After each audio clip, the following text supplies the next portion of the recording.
Ya, gagal jantung ini adalah salah satu topik yang paling sering dibicarakan ya, kalau kardiolog bicara ya. Karena memang salah satu penyakit yang paling banyak nih gagal jantung ini ya, baik di poliklinik untuk gagal jantung kronik ataupun yang lagi kita rawat untuk gagal jantung akut. Dan itu pun perawatannya tuh di berbagai jenjang ya. Kalau di akut sekali itu ada di UGD ya, ataupun di ICU. Tapi kalau dia sudah mulai agak membaik itu bisa dirawat di intermediate atau bahkan di ruangan biasa. Tetapi gagal jantung itu tidak semua harus dirawat ya. Gagal jantung yang bagaimana nanti kita pelajari sama-sama ya. Gagal jantung yang terkontrol ya, yang grade 2 mungkin bisa rawat jalan aja gitu ya. Itu yang ada di poliklinik. Nah, beberapa rumah sakit seperti Rumah Sakit Jantung Harapan kita itu dia sudah punya poliklinik gagal jantung. Jadi dia mengurangi perawatan gitu. Jadi pasien gagal jantung itu tidak semua harus dirawat. Bahkan even pun dia misalnya rasa sesak, karena kalau di poli gagal jantung itu cuma dikasih diuretik ya, injeksi, diobservasi beberapa jam, begitu dia kencingnya udah banyak, enakan pasiennya bisa pulang. Gitu. Jadi itu mengurangi perawatan di rumah sakit ya. Jadi kalau dulu kan harus dirawat gitu ya, sekarang enggak. Makanya ada gunanya juga kalau poliklinik gagal jantung itu dihadirkan di rumah sakit ya. Jadi dia bisa mengurangi perawatan yang tidak perlu. Oke, sekarang kita belajar sama-sama ya definisinya. Gagal jantung akut berarti onsetnya cepat dengan perubahan dalam tanda dan gejala dari gagal jantung dan itu butuh terapi segera. Nah, gejalanya gimana? Nah, itu biasanya karena kongestif pulmonal yang berat akibat peningkatan tekanan di ventricle kiri. Ya, itu bisa dengan atau tanpa penurunan kardiak output. Oke, slide berikut. Nah, ini beberapa faktor pencetus dan penyebab ya, macam-macam ya kalau kita lihat di sini. Ada hipertensif krisis. Jadi hipertensi itu salah satu penyebab gagal jantung Bapak Ibu ya. Walaupun sebenarnya penyebab paling banyak dari gagal jantung tentu saja adalah akut coronary syndrome ya. Kemudian infeksi itu mencetuskan gitu ya. Atau misalnya terjadi peripartum kardiomiopati ya. Nah, ini tentu saja namanya juga peripartum berarti terjadi pada ibu hamil. Nah, berita baiknya adalah peripartum kardiomiopati itu adalah satu-satunya gagal jantung yang reversible. Dia bisa balik seperti semula. Kenapa? Karena penyebabnya adalah kehamilan gitu ya. Jadi kalau dia sudah nggak hamil, terjadi perubahan hormonal, jantungnya bisa balik seperti semula. Ya. Dan berbagai hal yang lain seperti masalah aritmia, masalah gagal ginjal yang kemudian menjadi kardiorenal, masalah aritmia, tamponade dan sebagainya. Ya, slide berikut.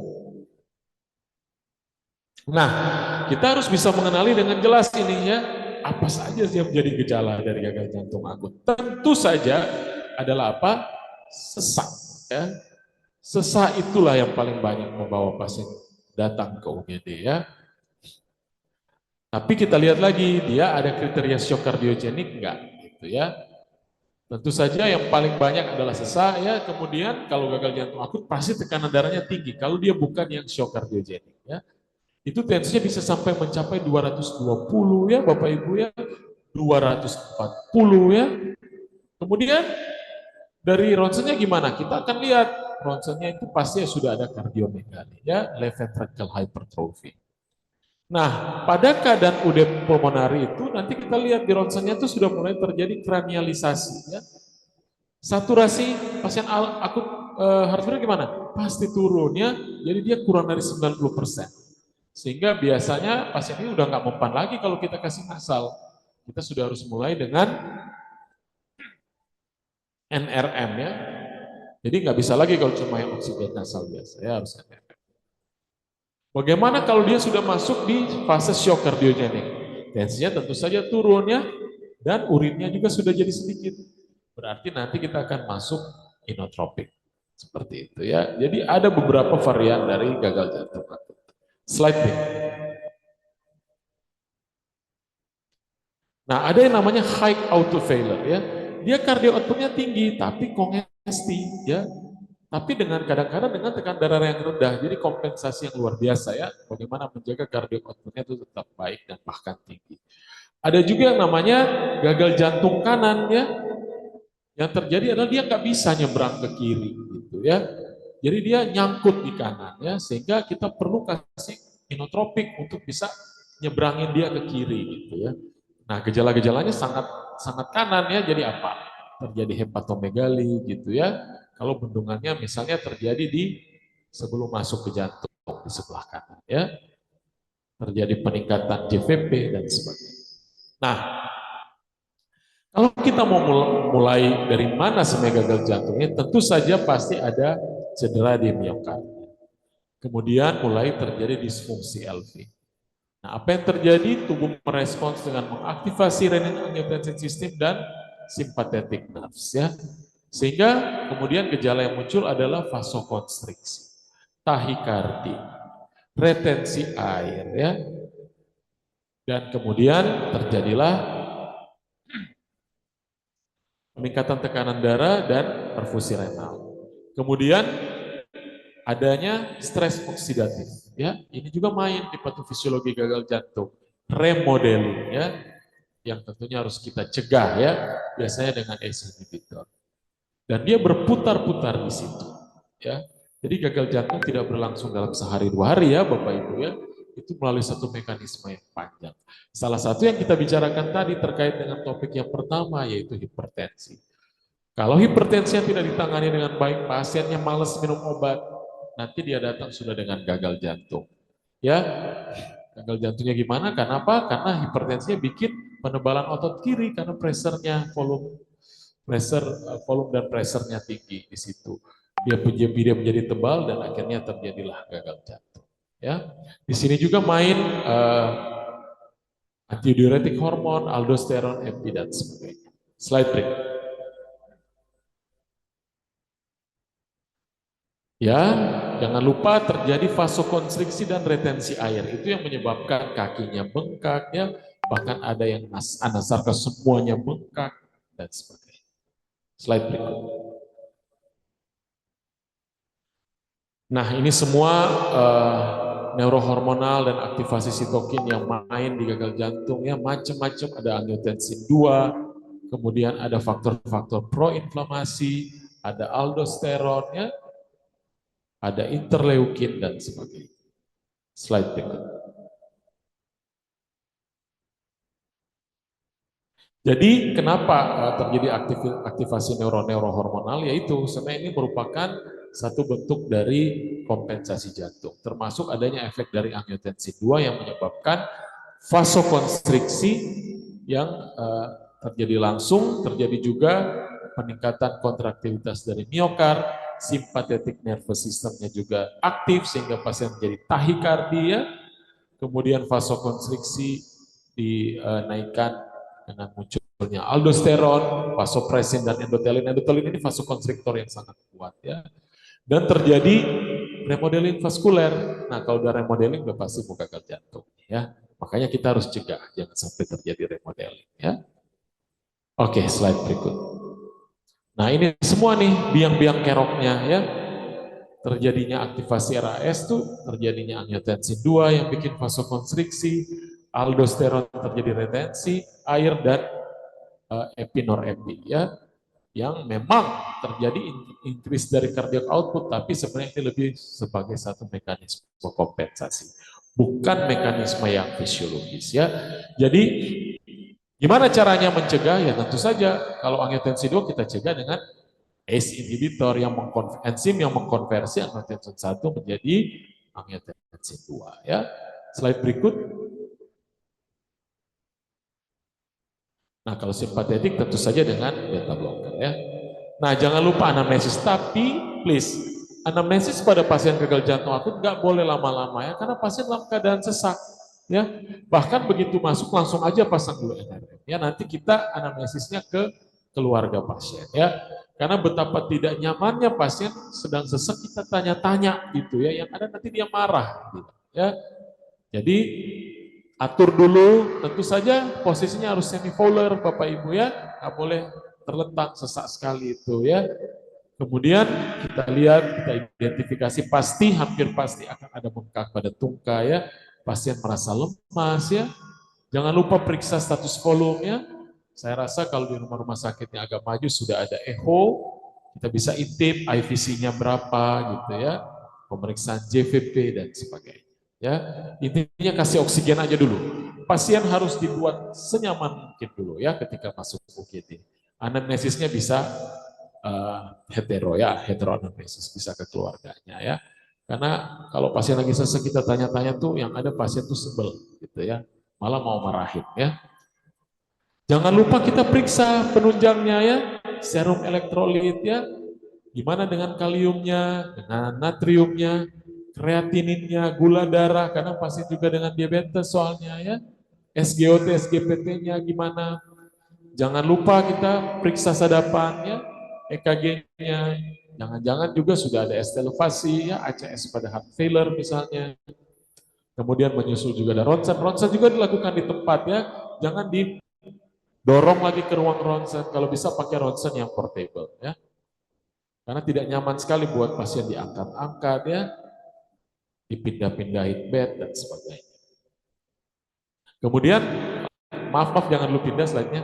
Jangan lupa tentu saja diagnosis yang paling pasti adalah ehokardiografi ya. Di mana kita akan melihat fraksi ejeksi ya atau pompa ejeksinya. Normalnya di atas 50% dan sekarang BPJS menuntut kalau kita berani mendiagnosis satu heart failure harus ada bukti echonya ya. Jadi nggak bisa lagi kita hanya dengan pemeriksaan fisik dan penunjang non echo ya. Oke, slide berikut. Oh ya, saturasi oksigen. Rata-rata pasien akut heart failure itu dengan akut long udem ya misalnya ya. Nah, dia harus diperiksa saturasinya ya. Tentu saja kita pakai NRM. Itu bisa sampai 15 liter per menit.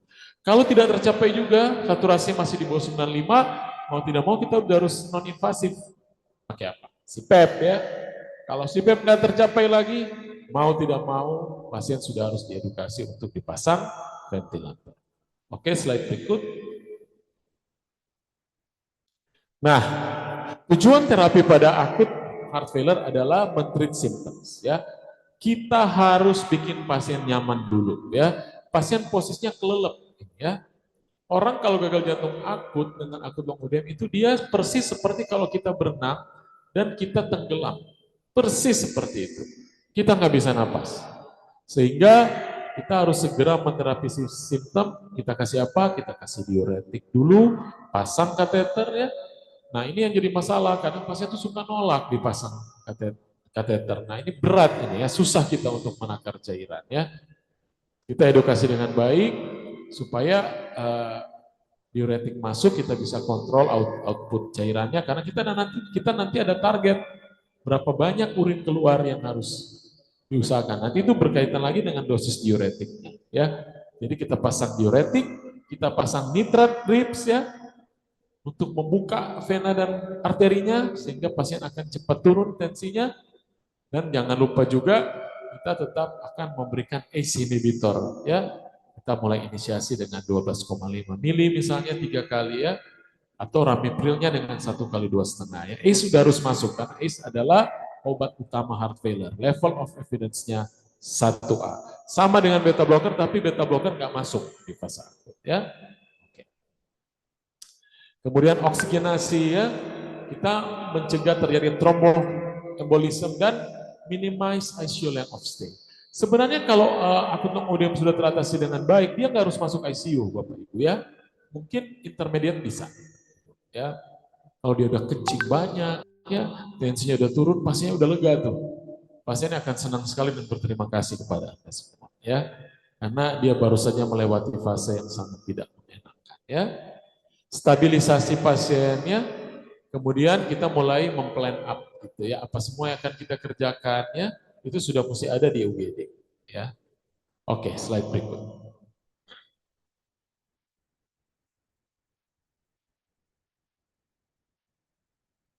Jadi kasih oksigen yang paling pertama, kemudian diuretik ya seperti yang sudah saya sampaikan tadi, di sini ada dosisnya ya.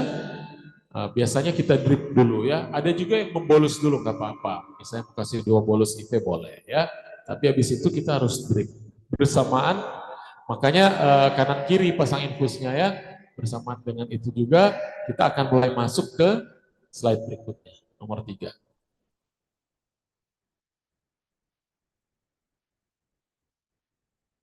Nomor 4, sorry, vasodilator ya. Jadi slide tangan yang satu masuk atau kalau mau bikin boleh juga 2 lainnya. Jadi yang satunya furosemid, satunya NTG misalnya ya, nitroglycerin treat. Wah, itu cepat sekali. Dan jangan lupa kalau memang tidak teratasi boleh dengan opioid morfin. Tapi hati-hati dengan depresi napas ya. Jadi selalu kita harus sedia naloxone sebagai antidotum. Nah, kalau misalnya sudah mulai terjadi shock, kita sudah harus masuk juga inotropik. Ya, inotropiknya apa? Kita lihat bersama ya. Kalau misalnya memang kita merasa bahwa ini masalah kontraktilitas ya, tentu kita kasih dobu dan dopa ya. Tapi kalau misalnya ini lebih ke masalah infektif misalnya ya, mungkin ada tempatnya kita berikan vasopresor ya, atau misalnya dengan pemberian vaskon misalnya ya. Nanti kita lihat sama-sama. Kenapa? Karena inotropik itu kan dia akan bikin lebih cepat nantinya. Ya, seperti pada dopamin ya. Dia bisa bikin hipoksemi, jadi jangan lupa memonitor saturasi oksigen ya, dobutamin ya, dan sebagainya. Jangan lupa doa tamin ya, kita berdoa pada Yang Maha Kuasa. Kemudian profilaksis tromboemboli juga ya, kalau nggak ada kontraindikasi, apalagi kita memperkirakan bahwa pasien ini juga akan dalam tirak baring yang lama, atau pasien memang sudah ada atrial fibrilasi, kita hitung CHAD score-nya, nah ini bisa masuk juga heparin ya. Slide berikut. Nah,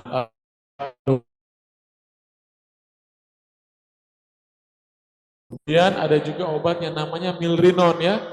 Cuma milrinon ini dia tidak tersedia di banyak tempat ya. Ada juga levoximedan ya. Pada keadaan tertentu kita mungkin juga harus menggunakan epinefrin. Nah, untuk vasodilator yang terpilih adalah nitroglycerin ya, kemudian isosorbit nitrat.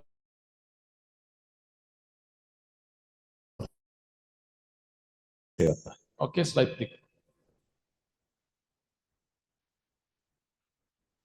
Ya, jadi kalau kita mencurigai satu gagal jantung yang akut, jangan lupa semua tahapan ini ya, di ronsen, EKG, eko ya, kemudian kita periksa darah lengkap, saturasi oksigen ya, kemudian nanti kita lihat sama-sama, kalau dia misalnya dengan ACS, tentu saja kita harus langsung lakukan PCI, kalau dia ada masalah mekanik, mungkin perlu surgical, kalau dia misalnya ada aritmia, ya mungkin perlu kardioversi ya, apalagi aritmia yang tidak stabil ya.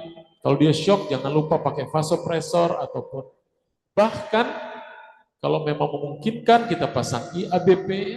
Kemudian kalau misalnya ventilasinya kurang adekuat, jangan lupa untuk pasang IV. Oke, slide berikut.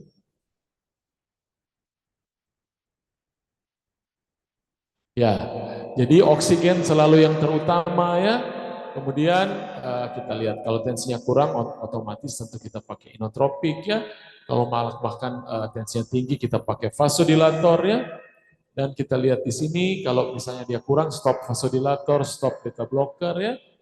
Kemudian kita mulai masuk ke vasopresor kalau perlu kateterisasi.